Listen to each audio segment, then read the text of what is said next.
Spare me 5 minutes and I promise this simple productivity system could save you 10 plus years of your life. The reason why I say this, cause an average person lives up to 76 years, if you're lucky enough. That sounds like a lot, right? But when you break it down, you'll see just how little of that time is actually yours. Here's how it looks. If you sleep 8 hours a night, that's 25 years gone. Quarter of your life just sleeping. Then there's work and school. Together they'll take another 12 to 13 years. Eating, drinking and socializing, that's about 4 years of your life. Cooking and household chores, another 5 to 6 years of your life. Personal hygiene like showers, brushing your teeth, all that's 3 years. Traveling, whether it's commuting or going on trips, adds another 3 years. And entertainment, watching TV, scrolling on your phone, that eats up 8 to 10 years. If you add all of this up, you have only got 10 to 14 years left. That's just 20% of your life. Because time is not infinite, you'll always have 24 hours in a day, no more, no less. It doesn't matter who you are,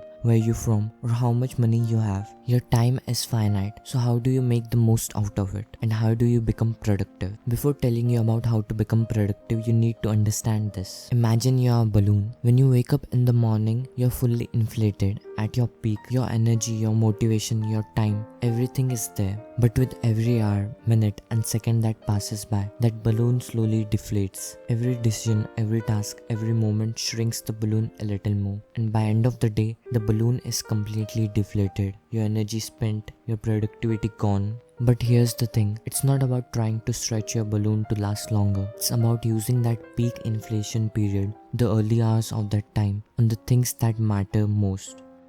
Firstly, start with your MITs. Your peak energy hours are precious. Use them consciously by tackling your biggest priorities first thing in the morning. This is also called eating the frog. The frog is the hardest part.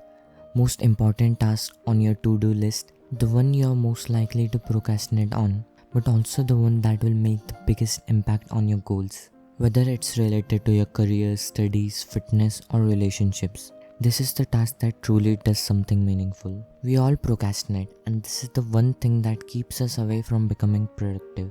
You have probably heard about rules like the 10-minute rule, the 2-minute rule, or when Shia LaBeouf's just do it mantra. But let's face it, sometimes even starting a 2-minute task feels impossible. Why? Because procrastination isn't just laziness, it's a habit. Unlike any habit, it can be changed. The reason we procrastinate is that it's a form of stress relief. When you avoid a task, you feel a momentary sense of relief, even though the stress of unfinished task is still there. That's where the 60-second rule comes in. This simple technique bridges the gap between procrastination and action. Firstly, acknowledge the stress. Procrastination often comes from fear or self-doubt. For example, I'm going to fail this presentation anyway. I'll never pass that job interview. Understand that you'll never completely eliminate stress, but you can change your response to it. Secondly, count down from 5. The moment you have an instinct to act on a goal, count down. 5, 4, 3, 2, 1, go. This countdown interrupts your brain's habit loop and shifts your focus from avoidance to action. Step 3. Take 55 seconds to get ready. Here's the key. Your only goal in those first 55 seconds is to prepare. Set up your desk. Open the document you need to work on. Lay out your workout clothes. This step tricks your brain into thinking, I'm just getting ready, not doing the task. But once you are set up, you'll find it much easier to start. Step 4.